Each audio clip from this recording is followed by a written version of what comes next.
കത്തുന്ന ചൂടും വെയിലൊക്കെ അല്ലേ, നമുക്കൊരു കരിമ്പിൻ ജ്യൂസ് അങ്ങ് ഉണ്ടാക്കിയാലോ? അതും കരിമ്പില്ലാതെ. ഒരു മിക്സിയുടെ ജാറിലേക്ക് ഒരു കൈപ്പിടി നിറയെ പുതിനയും ഒരു കഷ്ണം ഇഞ്ചിയും മധുരത്തിന് വേണ്ടിയിട്ട് ശർക്കരയാട്ടോ എടുത്തിരിക്കുന്നത്. നിങ്ങളുടെ മധുരത്തിനനുസരിച്ചിട്ട് കൂട്ടവും കുറയ്ക്കുകയൊക്കെ ചെയ്തോളൂ കേട്ടോ. പിന്നെ കുറച്ച് ബ്ലാക്ക് സോൾട്ട് ഇല്ലെങ്കിൽ സാധാരണ ഉപ്പ് ചേർത്താലും മതി. 2 നാരങ്ങയുടെ നീരും കൂടെ ചേർത്തിട്ട് മിക്സിയിൽ നന്നായിട്ട് അടിച്ചിങ്ങെടുക്കുക. ഇനി ഇത് നമുക്കൊന്ന് സെർവ് ചെയ്താലോ? 2 ഗ്ലാസ്സിലേക്ക് ആവശ്യത്തിന് ഐസ് ക്യൂബ്സ് ഇട്ട് കൊടുക്കുക. ഇനി അടിച്ചു വെച്ചിരിക്കുന്ന ജ്യൂസും കൂടെ ഈ ഗ്ലാസ്സിൻ്റെ അകത്തേക്ക് ഇട്ടിട്ട് നല്ല തണുപ്പോട് കൂടി തന്നെ കഴിക്കണം കേട്ടോ. കുറച്ച് നേരം വെച്ചിട്ട് കുടിക്കുകയാണെങ്കിൽ ആ ഒരു ടേസ്റ്റ് കിട്ടില്ല കേട്ടോ.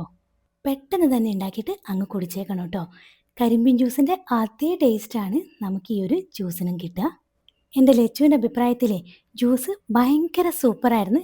അപ്പോൾ നിങ്ങളെല്ലാവരും ട്രൈ ചെയ്ത് നോക്കിയിട്ട് അഭിപ്രായം അറിയിക്കണം. ഇന്നത്തേക്ക് ഇത്രയേ ഉള്ളൂ. അടുത്തൊരു വീഡിയോയിൽ കാണാം. അതുവരേക്കും ടാറ്റാ, ബൈ.